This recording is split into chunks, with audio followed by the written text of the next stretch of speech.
There are so many things coming out of Bangladesh, sir. And we'll go around the world, sir, because I know you'll be happy speaking about every question that I throw at you. About Bangladesh, sir.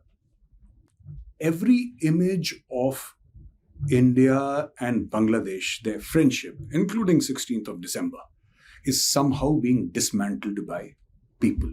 Though Muhammad Yunus has come up with very positive comments, whether it's the Hindus being targeted or general mayhem and murder that is happening, he's been extremely positive and he's saying, no, everybody's an equal citizen. Why is this happening, sir? What do you think? See, Gaurav, firstly, I think we've worked at a comfort level with Bangladesh for many years. Particularly the last 15 years, we have been at a high level of comfort with them. And we have worked on certain presumptions.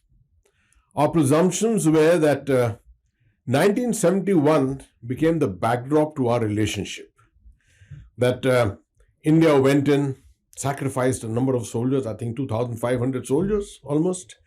And we won the war, created the nation of Bangladesh, and withdrew. 93,000 prisoners we took and we withdrew from there. And thereafter, we have each time viewed Bangladesh through the prism of 1971. At least this is what a lot of people from Bangladesh tell me. Because even I was really not aware of this. This comfort level suddenly became a little uncomfortable. Because we were working on assumptions. Sure. And these assumptions are being taken apart. Our assumptions were that the people in Bangladesh are very happy with the manner in which the Indo-Bangladesh relations have gone. The fact that 25 million people have been lifted from poverty in Bangladesh. They have hit $450 billion in terms of the size of the economy. They could be the second $1 trillion economy in South Asia. And $60 billion worth of apparel exports every year. I mean, that's the kind of success story which we have been seeing in Bangladesh. What we didn't realize is that below all this comfort level, there is some kind of a discomfort. Simmering discontent, Simmering discontent among the people. And the people I speak to now tell me that you in India have not understood that while, yes, we appreciate everything you have done, but you don't appear to have looked at the people-to-people relationship. Now, I've analyzed this in my mind to a great extent. And I felt that were we looking down upon on Bangladesh? Were we doing a parent-to-child kind of a relationship? Or at least a big brother, sir. Big brother, if nothing else. I'm reasonably convinced that we were not. We were very well-meaning, and our government has been very mature in its dealings. With this current government, lots and lots of issues have been resolved, border-related issues have been resolved, and the comfort level with the government of Bangladesh has been very high. So these presumptions were there in our mind. We never looked at it deeper.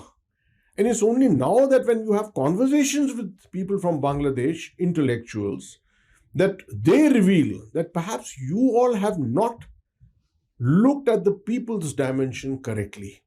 Because at the people's level, there is a great desire to be heard, to have democratic values. And those things have not been respected by the government of Sheikh Hasina at that time, and that India has perhaps not realized this.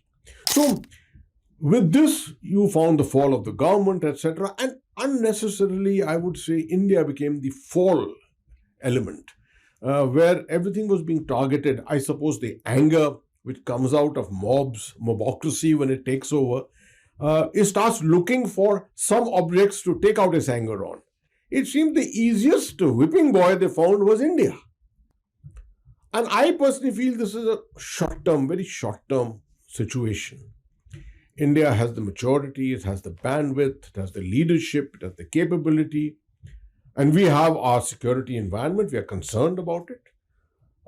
When we are talking to Bangladesh, we should be talking in a multi-dimensional kind of a way. That is, we look at it from a people-to-people angle, we look at it from a security angle, we look at it from a socio-economic angle. That's the way I think we should be approaching Bangladesh. And I'm sure these are a few lessons that probably will emerge from the current happenings, and we will only see a stronger relationship emerge from here. So one question, sir, about Bangladesh again before we go to Iran and the rest of the world, sir. Mohammed Yunus said that when things were going wrong in Bangladesh and we requested India to at least comment about what is happening in the elections, India said that it is an internal matter of Bangladesh. And then Mohammed Yunus goes on to say that, you're like a brother. You're like an elder brother. If something is happening in your neighbor's house or your brother's house, how can you have a hands-off policy and say that, this is your internal matter? Is a brother's house on fire his internal matter? So now this is a catch-22 situation, sir.